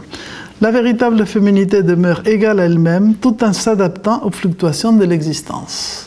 Donc, c'est un fond égal, mais adapté, comme l'eau. D'où la symbolique de l'eau, pour l'intériorité qui est souvent exprimée.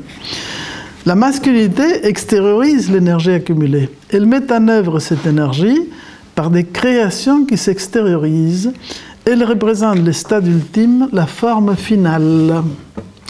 Donc, en fait, quand vous allez créer quelque chose, on va distinguer 3 étapes. Il y a un premier stade qu'on va appeler le stade de chaos. Le chaos. Les Égyptiens auraient parlé du noun primordial, les eaux primordiales, originelles.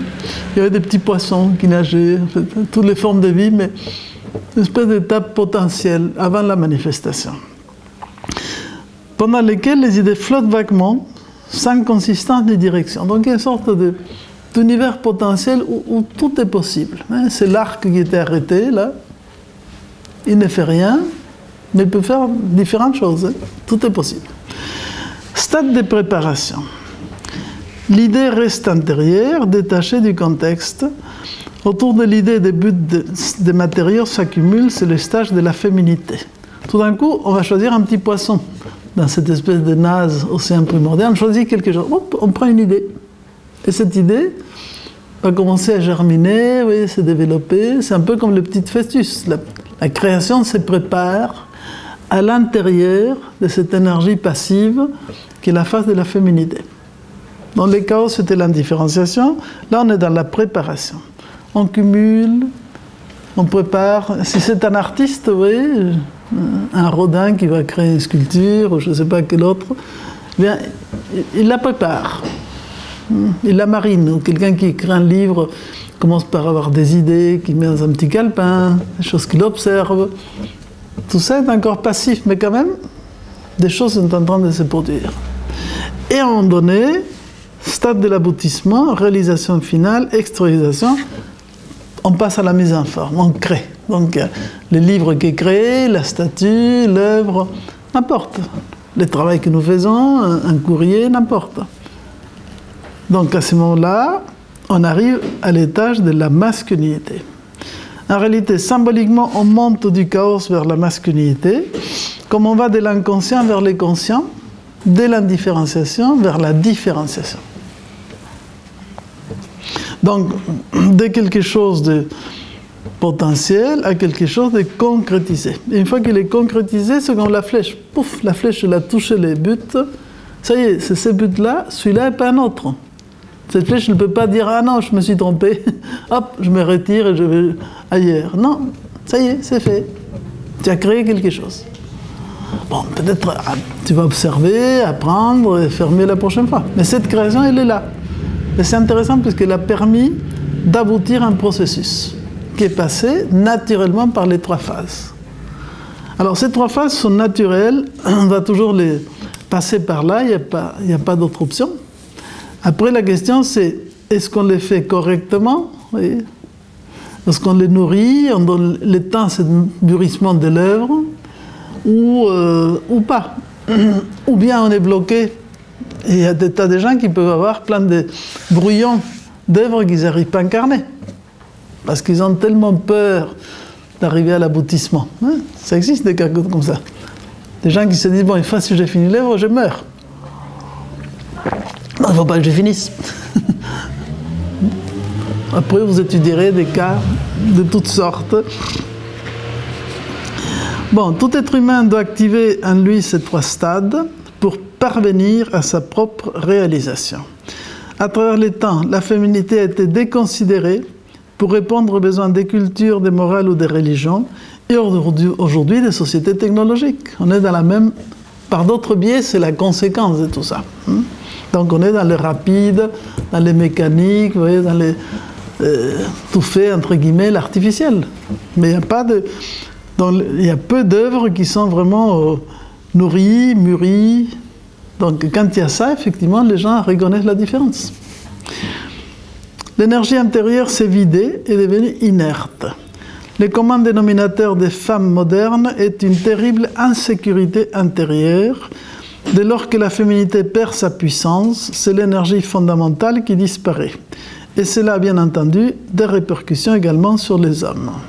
Donc, si cette femme, qui tout naturellement serait en sympathie, vous voyez, en accord avec la féminité, puisque c'est ce qu'elle porte, disons d'une manière plus, comment dirais-je, plus naturelle, plus vivante, d'accord ? Elle n'a pas besoin de se poser beaucoup de questions là-dessus. Si là-dessus, par rapport à toutes les, comment dirais-je, les conditionnements d'un moment historique, tout ça, il ne faut pas que ce soit comme ça, parce qu'il faut être tac-tac, enfin bref, répondre à des stéréotypes qui finalement ont été forcés, dans lesquels, curieusement, souvent les féminismes, le néo-féminisme, etc., travaillent sur l'idée que cette égalité de la femme avec l'homme, confondant la notion d'égalité des droits, on arrive à une espèce d'égalité, égalitarisme, il faut qu'on soit tout à fait pareil. Mais le problème, c'est qu'être pareil comme ça, c'est déguiser la femme en homme. Donc, c'est lui faire perdre ses qualités propres. Je ne sais pas si vous comprenez. Donc, on tombe de nouveau dans les pièges. Ce n'est pas gagnant-gagnant, c'est perdant-perdant. Parce qu'on perd cette qualité fondamentale de ce qui peut apporter une belle féminité épanouie, qui est dans le silence, l'écoute, vous voyez, une force de régénération naturelle, pour devenir quelqu'un testé, entre guillemets, à la testostérone, donc dans la compétitivité, les côtés un peu, voilà, vous voyez, je suis pareil que l'homme, etc., mais dans lesquels on est en train de sacrifier ce qui est essentiel, qui est ce fait de se nourrir et nourrir le monde de cette force de vie primordiale. Donc ça va donner une société qui est incapable de réfléchir, d'intérioriser les choses, et les charger de vie. Donc on va être dans, je ne sais pas l'image qui me vient, vous voyez, c'est le système usine, les produits, les objets qu'on produit à la chaîne, mais qui n'ont pas d'âme. Tout est pareil, mécanique, des tas de flèches, mais aucune puissance créatrice pour donner de la vie aux choses. C'est la vie qui doit passer à travers la forme. La forme, c'est qu'on va créer, ok, mais cette forme doit être animée de vie. S'il n'y a pas vie et forme que se combinent, il n'y a pas de conscience. Parce que le but de tout ça, c'est de développer la conscience. Ah bon? Et la conscience, c'est la conscience de l'être humain. Et l'être humain, lui, il n'a pas de sexe en tant qu'humain. L'humain transcende les polarités. Ok? Mais il faut jouer intelligemment sur les polarités. Sinon, on est en train de faire un pataquès, quoi. Une sacrée confusion. C'est ce qui se passe aujourd'hui. On finit même par se jeter la flèche dessus, quoi. On se tire une flèche dans les pieds. Ah, elle est bonne, cette histoire. On ne la joue pas intelligemment. Je ne sais pas si vous comprenez. Donc, c'est une manière intéressante de comprendre à quoi ça sert le fait que ces polarités soient différenciées pour après se rassembler pour donner quelque chose. Parce que justement, cet homme et cette femme qui ont été créés avec ces différences hormonales, etc., mâles, femelles et autres, et à un moment donné, ils vont se réunir, et de cette belle union va surgir quelque chose d'autre, une œuvre, qui sera un enfant. Donc le troisième pôle de cette couple, c'est quand même une œuvre. Ça peut être un enfant, ça peut être une création, ça peut être aussi se créer soi-même. Ça, c'est ce qu'explique très bien Jung, avec l'idée de la rencontre avec le soi. On arrivera plus tard à cette histoire de comment on s'enfante soi-même dans sa propre intériorité. Mais déjà, quelque chose d'important, c'est commencer par réfléchir. Alors, à notre niveau, comment ça se passe? Où j'en suis de mes capacités d'inspirer, de m'inspirer, de rentrer bien à l'intérieur, et de viser juste pour pouvoir expirer et créer quelque chose de juste, de beau, d'harmonieux, de vivant. Ça n'a pas d'importance, qu'est-ce que c'est? Vous comprenez, on n'a pas besoin d'être Léonard de Vinci, ou je ne sais pas quel génie de l'histoire. Il faut être le génie de sa propre histoire. Et quand il nous arrive, parfois par accident, de faire quelque chose de bien, n'est-ce pas? Parce que tout d'un coup, on était bien à nous-mêmes, bien intériorisés, Et je ne sais pas que ce soit servir le thé, comme diraient les Japonais avec la cérémonie du thé, établir une bonne relation avec quelqu'un, faire bien un travail, une œuvre artistique, je sais pas, s'habiller de manière élégante, rayonner correctement, dire voilà, je n'ai pas perdu ma journée, comme un bon stoïcien, se dire voilà, je viens affronter tout ce que je veux affronter. Eh bien, on est content. Je ne sais pas si c'est clair. Donc, la preuve qu'on a bien géré les énergies, c'est que ça doit dégager un certain état de paix et de joie. Sérénité. Voilà. Je ne suis pas un génie, mais aujourd'hui, j'ai fait quelque chose de correct. Enfin, disons, je peux dormir tranquille parce que je fais au mieux de ce que je pouvais faire. Et en même temps, effectivement, en utilisant bien les énergies, j'insiste, ce qui doit se dégager comme continuité, c'est une conscience. Où est ma conscience? À quel niveau elle se situe? Là, je l'ai située au niveau biologique, mais il est évident que nous allons monter, parce que la conscience humaine se déplace au moins dans 3 plans.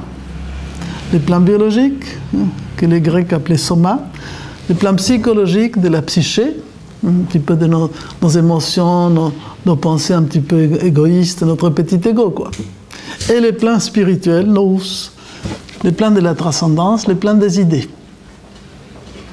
Donc, ce que nous avons de faire à travers ces échanges, c'est monter un tout petit peu jusqu'à l'idée. Quelles sont les idées qui sont derrière les choses? C'est pour ça que je vous remercie de venir, même si le thème ne vous intéresse pas trop, parce qu'il y a toujours 2 ou 3 idées qui vont nous nourrir et nous permettre d'aller au-delà de nos habitudes. Et après, ces idées formidables, vous voyez, ok, intéressant, sympathique, chacun raisonne avec ce qu'on nous raconte, etc. Bon, mais il faut, hop, les redescendre. Il faut se les incorporer. Et nous revenons à cet aspect, l'aspect féminité ou passivité, c'est aussi comment je réintègre tout ça, je les réinjecte à l'intérieur, je l'associe avec mon propre vécu, mes propres expériences, pour en tirer, si c'est utile, des règles de comportement. Parce que quand on parle d'action, on parle de comportement. Donc comment j'agis? C'est ma flèche, je la projette vers où?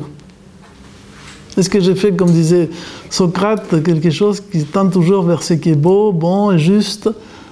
Je ne parle pas pour dire n'importe quoi, enfin oui. C'est pour ça qu'effectivement, nous sommes dans la pire des cavernes, si on revient à la vision platonicienne. Parce que maintenant, chacun a sa caverne des poches, privée, vous voyez. Nos ordi, nos machins sont nos cavernes. Avant, il y avait une caverne pour tout le monde, on pouvait à peu près s'en sortir. Mais maintenant, non, on a des cavernes de luxe. Si je ne vous parle pas, même pas des métavers, vous comprenez?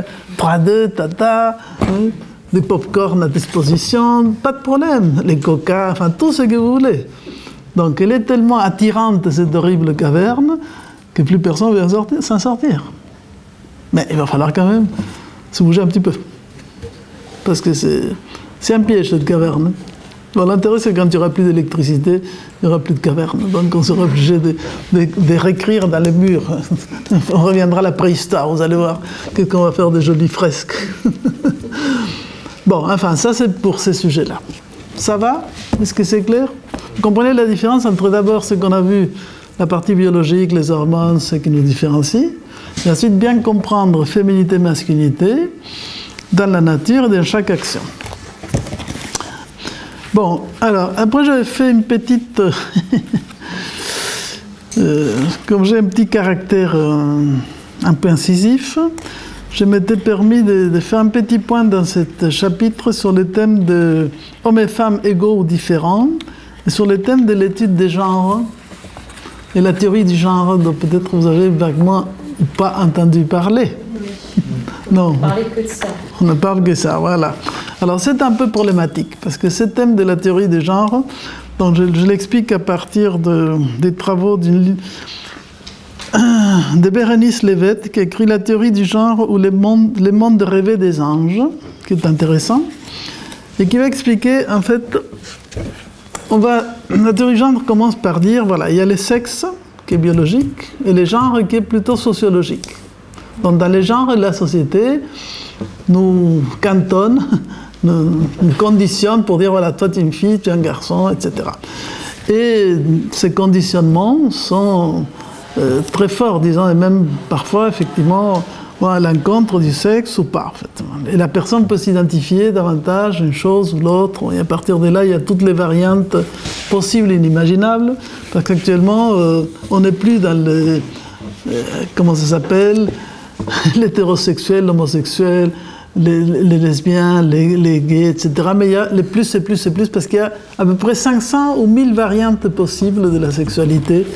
Donc, on est rentré, en fait, dans l'étude des mammifères, de toutes les espèces animales, dans lesquelles vous avez l'embarras du choix. Hein, parce que vous avez des champignons homosexuels, hétérosexuels qui changent de sexe, des oiseaux qui changent de sexe, des machins qui... Donc il n'y a pas de problème.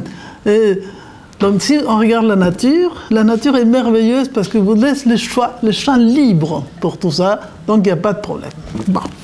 Mais la question c'est les pièges, entre guillemets, idéologiques qui est derrière tout ça, qui est associé au moment historique que nous vivons, puisque quand même, on ne va pas découvrir la poudre en disant, dévoiler un secret inattendu, d'expliquer qu'on est à la fin d'une civilisation. Il y a un certain mode de fonctionnement historique qui ne fonctionne plus. Comme je dis, on appuie le bouton et ça ne marche plus. Avant, ça marchait, et maintenant, ça ne marche plus. Ce n'est pas seulement une question d'électricité, d'essence ou autre. Disons, c'est un modèle, vous comprenez ? Une civilisation qui est en train d'arriver au bout. Et quand quelque chose arrive au bout, et autre, en même temps une autre se prépare, parce que n'ayez pas peur, hein, après chaque hiver, il y a un printemps. La question, c'est de savoir si vous êtes du côté de l'hiver ou du côté du printemps. Et que les printemps se préparent dans les profondeurs de l'hiver. Donc c'est normal qu'on est dans un moment un peu de déboussolement.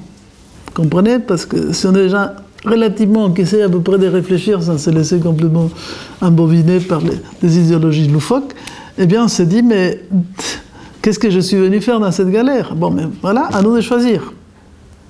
Est-ce qu'on participe de la chute ou on participe de la renaissance ? Bon, vous imaginez que Noël Agropole a déjà choisi son camp. Nous sommes des agents secrets de l'ère du Verseau. Je ne le dis à personne, mais effectivement, forcément, on va légèrement déranger les gens qui viennent de l'ancien modèle, qui considèrent que nous sommes des dangereux fous, qui voient le monde différemment. Attention, surtout que si on ajoute la dimension spirituelle, alors là on est triplement dangereux, mais ne vous inquiétez pas. On va survivre. Nous, c'est sûr qu'on va survivre, eux, je ne sais pas. Bon, dans tous les cas, comme ce monde est en train d'arriver au bout, vous comprenez ? Il y a un certain nombre de facteurs de déconstruction naturelle. Et comme ça se produit dans la nature, il y a des bactéries, des tas de trucs qui viennent, la sève qui recule, les feuilles qui tombent. Enfin, vous voyez, la nature, elle adore ces moments dans lesquels toutes les forces cataboliques de destruction interviennent. Ça se passe aussi dans l'organisme biologique. Nos célèbres hormones qui ne fonctionnent plus. Nous sommes programmés à obsolescence programmée, nous aussi. Simplement avec un peu de bonne santé, vous voyez, une bonne hygiène de vie, vous pouvez vivre à peu près 120 ans. C'est à peu près ça la programmation du corps. Et on s'approche de ça parce qu'on a fait beaucoup de progrès au niveau de la santé physique, mentale, je ne dirais pas la même chose. Mais donc, on est en même temps dans la constatation d'un phénomène naturel, mais que quand on le voit au niveau d'une civilisation, et qu'on est au milieu de tout ça, c'est vrai qu'on ne sait pas vous donner de la tête. Parce qu'on se pose beaucoup de questions, mais comment on prend tout ça? D'accord? Donc, il faut les prendre avec beaucoup de calme. Enfin, moi, je vous les conseille pour ne pas perdre le reste de santé qui nous reste. Donc, les prendre avec du calme et comprendre qu'il y aura des forces qui vont dans un sens pour détruire et déstructurer ce vieux modèle, et d'autres forces novatrices qui ne doivent pas se mélanger. Ce n'est pas leur boulot. Il y a des destructeurs des pyramides et des constructeurs des pyramides. Ce n'est pas le même club. Donc les constructeurs de pyramides, ils font préparer leurs trucs de leur côté. Donc parmi ces forces-là, il y a donc tous ces courants qui se mettent en place, qui sont en train un petit peu de faire bouger toutes les lignes. Et personne ne sait exactement d'où ils viennent, où ils veulent aller. Eux-mêmes, je ne pense pas qu'ils soient très clairs sur ce qu'ils veulent. En tout cas, au début des années 50, la notion des genres s'est forgée aux États-Unis dans un contexte médical par les recherches de John Money sur des cas d'hermaphroditisme et de Robert Steller sur des transsexuels. À partir des troubles de l'identification sexuelle ou de genre et de ces cas pathologiques marginaux, des conclusions censées valoir universellement ont été tirées, et l'exception fondera la règle. Voilà où est, entre guillemets, le ver dans le fruit. On prend des cas particuliers, très marginaux, entre guillemets, pour en faire des règles générales. Chercher les pièges. Par la suite, dans les années 70, le sujet rentre dans les champs des études féministes. Une personne qui s'appelle Anne Oakley écrira « Les mots sexe se réfèrent aux différences biologiques entre mâles et femelles, à la différence visible entre leurs organes génitaux et la différence corrélative entre leurs fonctions procréatives. Le genre, lui, est une question de culture. Il se réfère à la classification sociale en masculin et féminin. Le masculin et féminin, en tant qu'identité de genre, ne doit rien à la nature, est une construction artificielle dans un but de domination de l'homme sur la femme. L'identité féminine est considérée comme un pur produit de la matrice idéologique hétérosexuelle. Et à partir de là commence toute la question de démolir ce phénomène-là. Les célèbres mâles dominants hétérosexuels de 50 ans, je ne sais pas pourquoi, que des 50 ans, et blancs. Voilà. Alors, le problème, c'est que toujours il y a un peu de vrai et un peu de faux. Et tout ça est bien mélangé, ça vous donne un super cocktail. Pas Molotov, mais presque. Parce que la réalité, c'est que quand on étudie ce qu'ils faisaient les anciens, très naturellement, si on parle de loi d'analogie, et les anciens diraient, comme il est en haut, il est en bas. Donc, si on étudie les caractéristiques biologiques, les caractéristiques psychologiques, etc., on va constater qu'il y a des analogies, des choses qui fonctionnent naturellement. Ce n'est pas des artifices. La nature féminine a certains besoins et comportements spécifiques, comme la nature masculine en a d'autres. Et là-dessus, ce n'est pas une question d'artifice. Vous comprenez? L'artifice est aujourd'hui de forcer des petits-enfants à dire, voilà, tu ne sais pas si tu es un garçon ou une fille. Vous savez qu'en Suède, il y a des écoles où ils appellent homme, neutre. Tu n'es pas une fille, tu n'es pas un garçon, tu vas choisir quand tu seras plus grand. C'est très problématique, ça va quand même un peu déséquilibrer les enfants. Et certains sont arrivés jusqu'au fait de, bon, tu peux choisir ton sexe. C'est l'histoire de la société Kleenex. Ah, tu n'aimes pas être garçon? Bon, mais tu veux devenir fille? Le problème, c'est que maintenant, ils commencent à se rendre compte qu'ils ont un peu exagéré et ils commencent à rattraper plein de cas dans lesquels ces pauvres jeunes, qui sont, comme il est normal dans l'adolescence, dans une indifférenciation, puisque le passage de l'enfance à l'adolescence est un traumatisme incroyable. C'est le célèbre syndrome d'Iomar, dont parlait Françoise Dolto. C'est-à-dire, il devient tout nu, cette espèce de Iomar, vous savez, c'est une espèce de crustacé, qu'au moment de la mue, il perd sa carapace, il n'a pas une autre. Donc il est tout nu. Il va se cacher dans une grotte tant qu'il fabrique sa carapace. Dans l'ado, il est un peu dans cet état, vous voyez, dans la puberté. Je ne suis plus un enfant, je ne suis pas encore un adulte, qu'est-ce que je suis? Crise d'identité, incompréhension, ce n'est pas des tas de choses. Les anciens dits primitifs, dans les sociétés dites primitives, on faisait vivre aux enfants ce qu'on appelait l'initiation tribale, du passage de l'enfance, entre guillemets, au jeune adulte. Enfin, c'était l'ado, mais il n'y avait pas une adolescence comme on a aujourd'hui. Parce que la vie était plus courte, donc tout était plus concentré. Donc on lui faisait passer des épreuves assez fortes, mais dans un cadre extrêmement protégé, accompagné par des gens qui encadraient, entre guillemets, ces épreuves, pour lui faire vivre des choses dures, des épreuves, qui lui faisaient vaincre la peur. Il vainquait cette peur, donc cet enfant tout petit, qui sortait comme on dirait, des jupes de la mer, etc., passait des choses difficiles, traverser une nuit, je ne sais pas, vaincre un animal, faire n'importe quoi. Et une fois qu'il avait vaincu l'épreuve, ça y est, il était courageux, il avait, entre guillemets, tué l'enfant craintif chez lui, et il mourait en état pour naître un autre.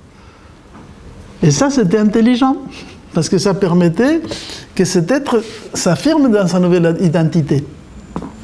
Il rentre dans les clans sociaux, enfin, il assume son rôle, etc., etc., et sa nature. Tandis qu'aujourd'hui, comme l'expliquent plein de psychopédagogues, comment se fait l'initiation tribale de l'adolescence? Par des vidéos porno et dans des cadres qui sont plus ou moins louches et pas clairs. Parce qu'on a perdu la notion de la sacralité des choses. Vous comprenez, paradoxalement. Tout est dégradé. Et donc à partir de là, la confusion règne et ça amène à des gens qui sont très malheureux et pas plus heureux. Voilà la question. Donc je pense que nous devons devenir à quelques basiques pour revenir au b.a.-ba, des choses simples, pour réfléchir et donner aux gens la possibilité de choisir en connaissance des causes. Et pas, comment dirais-je, déviés ou manipulés par des systèmes idéologiques qui sont dans une sacrée confusion.